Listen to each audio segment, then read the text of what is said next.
അസ്സലാമു അലൈക്കും വറഹ്മത്തുള്ളാഹി. ബഹുമാനപ്പെട്ട അബ്ദുസ്സലാം ബാക്കവി ഉസ്താദിൻ്റെ പ്രസംഗത്തിൻ്റെ ഒരു ചെറിയ ഭാഗം എടുത്തിട്ട് നമ്മുടെ പല ആളുകളും ഇങ്ങനെ സോഷ്യൽ മീഡിയയിൽ ഒരു തലയും പാലും ഇല്ലാത്ത എന്തെങ്കിലുമൊക്കെ വിളിച്ചു പറയുന്ന ചില കേന്ദ്രങ്ങളിൽ നിന്നൊക്കെ പതിവ് പോലെ ബാക്കവി ഉസ്താദിനെയും മുഷാവറിനെയൊക്കെ ഇങ്ങനെ കൊച്ചാക്കിക്കൊണ്ടൊക്കെ ഉള്ള സംസാരങ്ങളും ചില ആളുകളൊക്കെ എന്തൊക്കെയോ നീട്ടി വലിച്ച് എഴുതിയിട്ടും സുന്നി ടൈംസൊക്കെ ഉദ്ധരിച്ചിട്ട് വലിയ സംഭവമാക്കി എഴുതിയിട്ടൊക്കെ ഇങ്ങനെ കാണുന്നുണ്ട്. അതൊക്കെ പിന്നെ അതിൻ്റെ വഴിക്ക് പോട്ടെ. പക്ഷേ സമസ്തയുടെ ചരിത്രം ആധികാരികമായി പറയുന്ന വ്യക്തി എന്ന് നമ്മളൊക്കെ കഴിഞ്ഞ ജാമിയ സമ്മേളനം വരെ വിചാരിച്ചിരുന്ന, ജാമിയ സമ്മേളനത്തിൽ പിന്നെ പൂക്കോയ തങ്ങളെ തറക്കല്ലിടലുമായി ബന്ധപ്പെട്ട സംസാരത്തിൽ ആ ചരിത്രത്തിനോടുള്ള ധാർമ്മിക ബോധമൊക്കെ എത്ര ഉണ്ടെന്ന് ഏകദേശം എല്ലാവർക്കും മനസ്സിലായി. പറഞ്ഞത് അബദ്ധമാണെന്ന് മനസ്സിലായിട്ട് ഇതുവരെ അത് തിരുത്തിയതായിട്ട് നമ്മളോട് കണ്ടിട്ടില്ല. എല്ലാവരും ഉണ്ടാക്കുകയാണ് ചെയ്ത്. അപ്പോൾ അതാണിപ്പോൾ അദ്ദേഹത്തിൻ്റെ ചരിത്രത്തോടുള്ളൊരു ബാധ്യത എന്ന് പറയുന്നത്. അപ്പോൾ ബഹുമാനപ്പെട്ട സമദ് സാഹിബ് ആ ജാമിയ സമ്മേളനത്തിന് ശേഷം പിന്നെ അദ്ദേഹം ചരിത്രം പറയുമ്പോൾ നമ്മൾ ആ ചരിത്രം എത്രമാത്രം അംഗീകരിക്കാറുണ്ട്, ഉൾക്കൊള്ളാറുണ്ട് എന്നുള്ളത് നമ്മൾ ആലോചിച്ച് ചിന്തിച്ചിട്ടൊക്കെ ഉള്ളൂ. അദ്ദേഹം എന്തോ ഒരു കോള് കിട്ടിപ്പോയി എന്ന നിലക്ക് ഒരു പ്രഭാഷണത്തിൽ ഇപ്പോൾ കഴിഞ്ഞ ദിവസം ഇതിനെ ടച്ച് ചെയ്തുകൊണ്ട് 970 സുന്നി ടൈംസൊക്കെ ഉദ്ധരിച്ചിങ്ങനെ ഉഷാറാക്കുന്നുണ്ട്. സുന്നി ടൈംസിൽ നോക്കിയാൽ കാണാമെന്നൊക്കെയാണ് പറയണത്. സുന്നി ടൈംസിലുണ്ട് എന്നും നോക്കിയാൽ കാണാമെന്നും ഇപ്പോൾ സമദ് സാഹിബ് പറഞ്ഞാൽ നമുക്കത് അങ്ങോട്ട് കയറൂല. അത് വേറെ വിഷയം. അത് വായിച്ച് കേൾക്കേണ്ട വേണം. കാരണം പറയുന്നത് സമദ് സാഹിബ് ആയതുകൊണ്ട്. സ്വന്തം നേതൃത്വത്തിൽ പ്രസിദ്ധീകരിച്ച പുസ്തകത്തിലുള്ളത് പോലും തള്ളിക്കളയേണ്ടി വന്ന, ആ പുസ്തകത്തിനെ തന്നെ തള്ളിക്കളയേണ്ടി വന്ന ആളല്ലേ. അതിനും അദ്ദേഹത്തിനൊരു മടിയുണ്ടായിട്ടില്ല. അപ്പോൾ എന്തോ ആവട്ടെ. പക്ഷേ അതിൽ അത്ഭുതം അതല്ല. എന്തിനാണ് അദ്ദേഹം ഈ ചരിത്ര പുസ്തകങ്ങളും സുന്നി ടൈംസൊക്കെ ഉദ്ധരിച്ച് ചരിത്രം ഇങ്ങനെ പറഞ്ഞ് എന്തിനാണ് പറഞ്ഞതെന്ന് ആലോചിക്കുമ്പോഴാണ് അതിൻ്റെ ഏറ്റവും വലിയ തമാശ. എന്താണ് ഇവിടെ സംഭവം? ചില ആളുകൾ പറയണതിൽ ഇപ്പോൾ 2-3 കാര്യങ്ങൾ. ഒന്ന്, സലാം ബാക്കവി ഉസ്താദ് കളവ് പറഞ്ഞു, അതേപോലെ തന്നെ ബാഫക്കി തങ്ങളെ ചെറുതാക്കി, സോഷ്യൽ മീഡിയയിലുള്ളതാണ് എനിക്ക് പറഞ്ഞത്. അതേപോലെ പിന്നെ പൂക്കോട്ടൂർ സാഹിബിൻ്റെ കണ്ടെത്തൽ സയ്യിദന്മാരുടെ മഹത്വം നിഷേധാത്മകമായി പറയുമ്പോഴുണ്ടാകുന്ന അപകടം എന്നൊക്കെ പറഞ്ഞിട്ടാണ് മൂപ്പര് ഭയങ്കര ഒരു ഇല്ലാത്ത അപകടത്തിന് ഉണ്ടാക്കിക്കൊണ്ടിരുന്നത്. എന്തായാലും ഈ 3 വിഷയങ്ങളും നമുക്കൊന്ന് സംസാരിച്ച് നോക്കാം. ഒന്ന്, സലാം ബാക്കവി ഉസ്താദ് കളവ് പറഞ്ഞു എന്നുള്ളത്. സലാം ബാക്കവി ഉസ്താദ് കളവ് പറയുന്ന ആളല്ല എന്ന് ബാക്കവി ഉസ്താദിനെ അറിയുന്ന ഏതൊരാൾക്കും അറിയാം. അദ്ദേഹം ജീവിതത്തിൽ വളരെ സൂക്ഷ്മതയോടുകൂടി ജീവിക്കുന്ന വ്യക്തിയും വലിയ പണ്ഡിതനും. സ്വഹീഹുൽ ബുഖാരിയുടെ ബാബു ബദ്ഇൽ വഹീന് അദ്ദേഹം എഴുതിയ മിനനുൽ ബാരി എന്ന വ്യാഖ്യാന ഗ്രന്ഥം മതി സലാം ബാക്കവി ആരെന്ന് മനസ്സിലാക്കാൻ.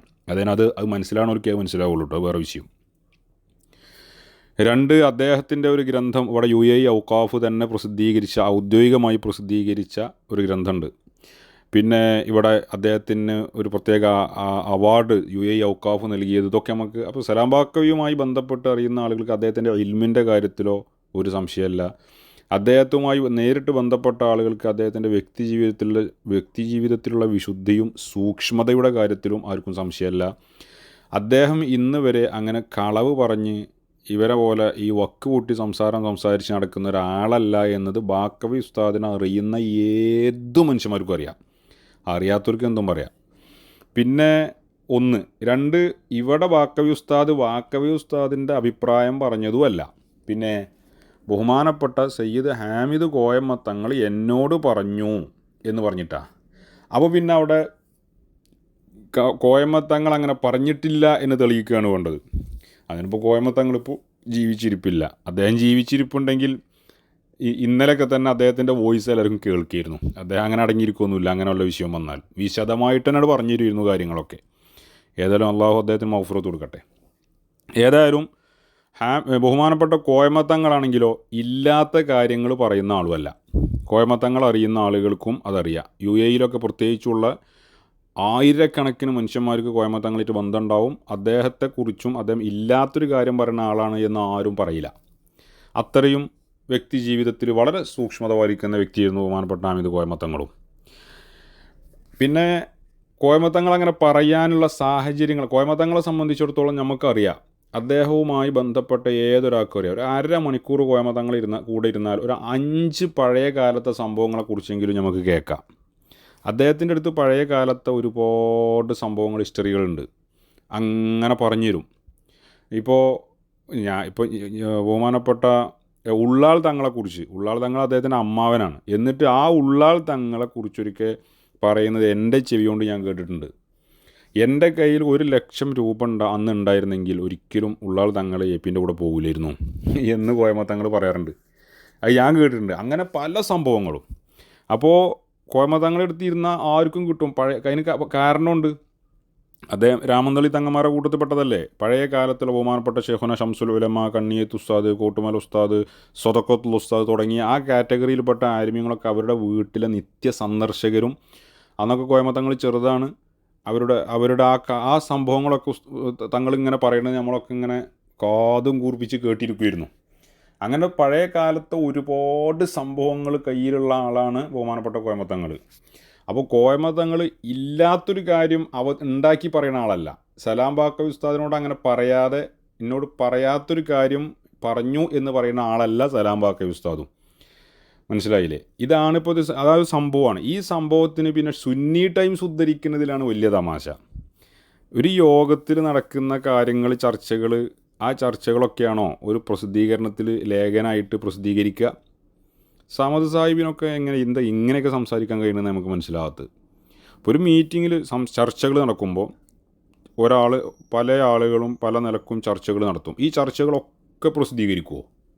ഇല്ലല്ലോ. ഒരു തീരുമാനം വന്നു കഴിഞ്ഞാൽ ആ തീരുമാനവും അനുബന്ധമായി ഉണ്ടാവുന്ന സംഭവങ്ങളും അതിൻ്റെ പ്രധാന കണ്ടൻ്റാണ് പത്രത്തിൽ ന്യൂസായിട്ട്, ലേഖനത്തിൽ പ്രസിദ്ധീകരണങ്ങളായിട്ട്, മാസികയിലാണെങ്കിലും വാരികയിലാണെങ്കിലും ഒക്കെ അങ്ങനെ വരിക.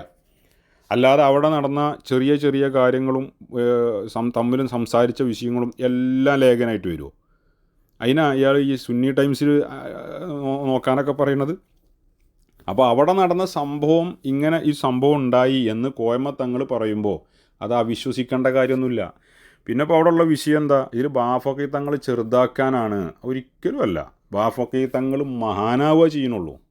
അത് ബാഫക്കി തങ്ങളുടെ മഹത്വമാണ്. ഷംസുൽ ഉലമയെപ്പോലുള്ള ഒരു വലിയ പണ്ഡിതൻ ഇങ്ങനെ ബാഫക്കി തങ്ങളോട് സംസാരിക്കുകയും ബാഫക്കി തങ്ങൾ ഞാൻ അവരായിട്ട് കൂടി ആലോചിക്കട്ടെ എന്ന് പറയുമ്പോൾ, എന്നാൽ പിന്നെ തങ്ങൾ ഷംസുൽ ഉലമയുടെ ഈ പ്രയോഗത്തോടുകൂടെ കൂടി ആലോചിക്കാൻ പോലും നിൽക്കാതെ പൂർണ്ണമായും അതിന് വിധേയപ്പെട്ടു എന്ന് പറഞ്ഞാൽ ബാഫക്കി തങ്ങളുടെ മഹത്വമാണത്. ഷംസുൽ ഉലമയെപ്പോലുള്ളൊരു പണ്ഡിതൻ്റെ മുന്നിൽ അല്ലെങ്കിൽ ഒരു മുഷാവറയുടെ മുന്നിൽ പൂർണ്ണമായും വഴിപ്പെട്ടു എന്ന് പറഞ്ഞാൽ അത് മഹത്വമാണ്. അത് ചെറുതാക്കലല്ല. അത് ചെറുതാക്കലാണ് എന്ന് തോന്നുന്ന ചില ആളുകളാണ് ഇപ്പോഴത്തെ ഈ സാഹചര്യത്തിനൊക്കെ കാരണക്കാർ. സമസ്തയുടെ മുഷാവറ ഒരു വിഷയം തീരുമാനമെടുത്താൽ ആ തീരുമാനത്തിൻ്റെ കൂടെ നിൽക്കലും നമ്മൾ ചെറുതാവലല്ലേ എന്ന് തോന്നുന്ന ആളുകളാണ് ആ തോന്നലുള്ളതുകൊണ്ടാണ് ഇപ്പോൾ നിലവിലുള്ള ഈ സാഹചര്യങ്ങൾക്കൊക്കെ കാരണം. നമ്മുടെ പഴയ പൈതൃകവും പാരമ്പര്യവും നമ്മൾ മൈക്കെട്ടി പറഞ്ഞാൽ പോരാ. പഴയ പാരമ്പര്യം എന്ന് പറഞ്ഞാൽ സമസ്തയുടെ മുഷാവറയുടെ തീരുമാനങ്ങളുടെ കൂടെ ഉമറാക്കൾ നിന്നിട്ടുള്ളൊരു ചരിത്രമാണ് പാരമ്പര്യം എന്ന് പറയുന്നത്. അതല്ലേ നമ്മുടെ പൈതൃകം. 89 എറണാകുളം സമ്മേളനം, AP സംഘടിപ്പിച്ച എറണാകുളം സമ്മേളനം നിർത്തിവെക്കാൻ സമസ്ത ആവശ്യപ്പെട്ടിട്ട് അത് അംഗീകരിക്കാതെ സമ്മേളനം നടത്തിയപ്പോൾ ആ സമ്മേളനവുമായി സമസ്തക്ക് ബന്ധമില്ല, അതുമായി സഹകരിക്കരുത് എന്ന സമസ്തയുടെ ഭാഗത്തു നിന്നുള്ളൊരു നിർദ്ദേശം വന്നപ്പോൾ ആവശ്യപ്പെടുക പോലും ചെയ്യാതെ ബഹുമാനപ്പെട്ട സയ്യിദ് മുഹമ്മദ് അലി ശിഹാബ് തങ്ങൾ റഹിമഹുല്ല, അള്ളാഹു മഹാനവരുടെ ദർജ വർദ്ധിപ്പിക്കട്ടെ, അദ്ദേഹം പിറ്റേന്ന് പറയാണ് മുസ്ലിം ലീഗുകാർ ഒരാളും എറണാകുളം സമ്മേളനവുമായി സഹകരിക്കരുത്. അതാണ് നമ്മുടെ പാരമ്പര്യം, അതാണ് നമ്മുടെ പൈതൃകം എന്ന് പറയുന്നത്. അതാണ് നമ്മുടെ പൈതൃകം. സമസ്തയുടെ നേതൃത്വത്തിൻ്റെ ആ തീരുമാനത്തിന് അത് അപ്പടി അതിൻ്റെ കൂടെ നിൽക്കുക. അതാണ് ഉമ്മത്തിന് കരുത്തുണ്ടാക്കുകയുള്ളൂ. സമസ്തയുടെ മുഷാവറയുടെ തീരുമാനം എന്ന് പറഞ്ഞാൽ 40 പ്രഗത്ഭരായ ആലിമീങ്ങളുടെ ചർവണം നടത്തിയ ചർച്ചകൾക്കൊടുവിൽ ഉരുത്തിരിഞ്ഞ് വരുന്ന ഒരു തീരുമാനമാണ്. അതിന് അതിൻ്റേതായ സ്വീകാര്യതയുണ്ട്, അംഗീകാരമുണ്ട്. അതുകൊണ്ട് തന്നെയാണ് പഴയ കാലത്തുള്ള സകല നേതാക്കളും സമസ്തയുടെ മുഷാവറയുടെ തീരുമാനത്തെ ആ നിലക്ക് സ്വീകരിച്ചതും. അപ്പോൾ അങ്ങനെ അംഗീകരിച്ചു എന്ന് പറയുന്നത് ബഹുമാനപ്പെട്ട ബാഫക്കി തങ്ങളുടെ മഹത്വമാണ്. അങ്ങനെ മനസ്സിലാക്കണം. ബാഫക്കി തങ്ങൾ ഈ സംഭവം കേൾക്കുമ്പോൾ ബാഫക്കി തങ്ങളോട് പോലും നമുക്ക് മനസ്സിൻ്റെ ഉള്ളിൽ വലിയൊരു ബഹുമാനം ഉണ്ടായി വരികയാണ്, അല്ലേ? അങ്ങനെയാണ് ഒരു നല്ല മനസ്സുള്ള ഒരാളുടെ മനസ്സിൽ അങ്ങനെ ഉണ്ടാവുക. അല്ലാതെ ഈ കുനുട്ടും കുശുമ്പും കുന്നായ്മയായിട്ട് നടക്കുന്ന ആളുകൾക്കാണ് അത് അവിടെ ചെറുതാക്കിയില്ല, അത് ഇങ്ങോട്ടുള്ള കുത്താണ്, അത് അങ്ങോട്ടുള്ള തോണ്ടാന്നൊക്കെ തോന്നുന്നത്. ആ തോന്നലിന് തൽക്കാലം വേറെ ചികിത്സയാണ്. ആ തോന്നലുള്ള ആൾക്കാരൊക്കെ തന്നെയാണ് ഈ രംഗം വഷളാക്കിക്കൊണ്ട് നടക്കുന്നത്. ഏതായാലും സമദ് സാഹിബ് പിന്നെ അപ്പോൾ മൗനിയായിട്ടൊന്നുമില്ല, ആളിപ്പോൾ സംസാരമൊക്കെ ഉണ്ട് അല്ലേ. ഇപ്പോൾ ഇത് കേട്ടപ്പോഴേ മൂപ്പർക്ക് ആവശ്യമുണ്ടെങ്കിലും മൂപ്പർക്ക് പ്രതികരിക്കാനൊക്കെ ഇപ്പോഴും മൂപ്പരുണ്ട് എന്ന് മനസ്സിലായി. ഇതിൻ്റെ പകുതി ആവേശം ഇതിൻ്റെ ഈ ആദ്യ കൂട്ടത്തിലുള്ള ആളുകൾ, നമ്മളെ നേതാക്കന്മാരായ ആളുകളുടെ സംസാരത്തിൻ്റെ അവരുടെ പ്രയോഗങ്ങളിൽ വരുന്ന ആശയങ്ങളെടുത്തിട്ട് ഇവിടെ എന്തൊക്കെയോ തെറ്റിദ്ധരിപ്പിക്കാൻ ആരൊക്കെ ശ്രമിക്കുന്നു എന്ന് മുന്നിലിരിക്കണവരെ തോന്നിപ്പിക്കാൻ വേണ്ടി നടത്തുന്ന ഈ ശ്രമം ഉണ്ടല്ലോ, ഇതിൻ്റെ പകുതി ആവേശം ഈ CIC-യുമായി ബന്ധപ്പെട്ട വിഷയത്തിലൊക്കെ നിങ്ങളെപ്പോലത്തെ ആളുകളൊക്കെ നിലപാടെടുത്തിരുന്നെങ്കിൽ ഇതിങ്ങനെയൊന്നും ആവില്ലായിരുന്നു.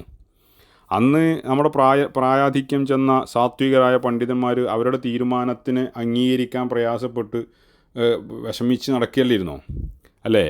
അന്ന് എവിടെ നിൽക്കണം, ആരെ കൂടെ നിൽക്കണം, എവിടെയാണ് പിന്നെ ഈ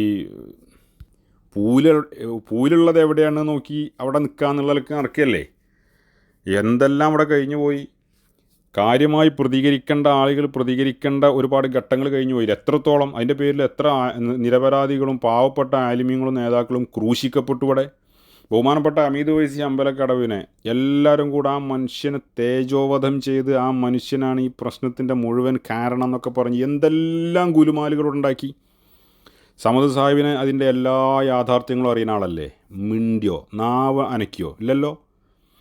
ഇവിടെ CIC-യുമായി ബന്ധപ്പെട്ട് സമസ്തക്ക് റിപ്പോർട്ട് സമർപ്പിച്ചതും പഠനം നടത്തി റിപ്പോർട്ട് സമർപ്പിച്ചതും CIC-യുടെ ഭാഗത്തുള്ള എല്ലാ ആദർശ വിരുദ്ധതയും സംഘടനാ വിരുദ്ധവുമായ കാര്യങ്ങളൊക്കെ കൃത്യമായി എഴുതി സമസ്തക്ക് സമർപ്പിച്ചതിൽ അതിൻ്റെ മാസ്റ്റർ ബ്രെയിൻ യഥാർത്ഥത്തിൽ ബഹുമാനപ്പെട്ട ബഹാവുദ്ദീൻ നദി ഉസ്താദല്ലേ. എന്നിട്ട് അതിൻ്റെ പേരിൽ ക്രൂശിക്കപ്പെട്ടതാരാ?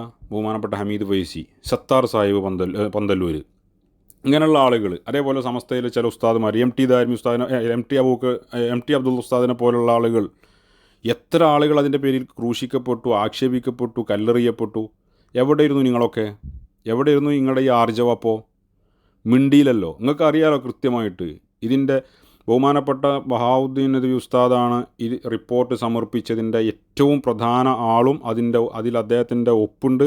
മാത്രമല്ല പിറ്റേ ദിവസം സുപ്രഭാതത്തിൽ ഈ സംബന്ധമായ ലേഖനം, വിശദമായ ലേഖനം പ്രസിദ്ധീകരിച്ചത് പോലും ബഹുമാനപ്പെട്ട ബഹാവുദ്ദീൻ നദവി ഉസ്താദല്ലേ. എന്നിട്ട് അതിനും ചീത്ത കേൾക്കേണ്ടി വന്നതും അതിനും കല്ലേറ് കൊണ്ടതും ആരാ? ഹമീദ് ഫൈസി ഉസ്താദ് അമ്പലക്കടവാണ്. നിങ്ങൾക്കൊക്കെ അറിയായിരുന്നല്ലോ ഇതിൻ്റെയൊക്കെ കേന്ദ്രം എങ്ങനെയാണെന്നുള്ളത്. സ്വന്തം ശിഷ്യന്മാരോട് പോലും മക്കളെ ഞാനും അതിലുണ്ട് എന്ന് പറയാതെയും നിങ്ങളൊക്കെ കാര്യങ്ങളൊക്കെ അറിഞ്ഞിട്ടും മുണ്ടാറെ നിന്നിട്ട് ഈ സമസ്തയുടെ നേതാവ് MT ഉസ്താദ്, അതേപോലെ പിന്നെ ബഹുമാനപ്പെട്ട ഹമീദ് ഫൈസി ഉസ്താദ്, സത്താർ പന്തല്ലൂരിനെ പോലുള്ള ആളുകൾ, ഇവരൊക്കെ നിരന്തരം ആക്രമിച്ചപ്പോഴും എവിടെയായിരുന്നു ഈ ആവേശമൊക്കെ? ഏതായാലും ആവേശം കാണിക്കുമ്പോഴേ അതുകൊണ്ട് ഉമ്മത്തിന് എന്തിനും ഗുണം വേണം. ഇപ്പോൾ സലാം ബാക്കവി ഉസ്താദിൻ്റെ ഈ പരാമർശത്തിൽ ഞങ്ങൾക്ക് ആർക്കും ഒരു അബദ്ധം കണ്ടിട്ടില്ല. ബാക്കവി ഉസ്താദ് ബഹുമാനപ്പെട്ട ഹമീദ് കോയമ്മ തങ്ങൾ, അദ്ദേഹത്തെ അറിയുന്ന ആർക്കും അറിയാം, അദ്ദേഹം ഇല്ലാത്തൊരു കാര്യം ഉണ്ടാക്കി പറയുന്ന ആളല്ല. 2 സലാം ബാക്കവി ഉസ്താദ്, അദ്ദേഹവും കോയമ്മ തങ്ങളെ പേരിൽ ആരോപിച്ചുകൊണ്ട് ഒരു കളവ് പറയുന്ന ആളാണെന്ന് ബാക്കവി ഉസ്താദിന് അറിയുന്ന ആരും വിശ്വസിക്കൂല. അപ്പോൾ അതൊക്കെ അംഗീകരിക്കാൻ പറ്റുന്ന ആളുകൾ അംഗീകരിച്ചോട്ടെ. മാത്രമല്ല ഇതിലാണെങ്കിലോ ആരും ചെറുതാക്കണയും വലുതാക്കണയും വിഷയമല്ല. ഇതിൽ ബഹുമാനപ്പെട്ട ബാഫക്കി തങ്ങളെയാണ് പരാമർശിക്കുന്നത്. ബാഫക്കി തങ്ങളുടെ മഹത്വം വർദ്ധിച്ചിട്ടേ ഉള്ളൂ നല്ല മനസ്സുള്ള സകല മോമിനിയങ്ങളെയും മനസ്സിൽ. കുരുട്ടും കുശുമ്പിട്ട് നടക്കുന്ന ആൾക്കാർക്കാണ് അതിലൊരു ചെറുതാക്കലും അതിലൊരു തോണ്ടലും അതിലൊരു കുത്തലും അതിലൊരു മാന്തലൊക്കെ ആയിട്ട് തോന്നുന്നത്. അത്രേ ആ വിഷയത്തിൽ പറയാനുള്ളൂ. അസ്സലാമു അലൈക്കും.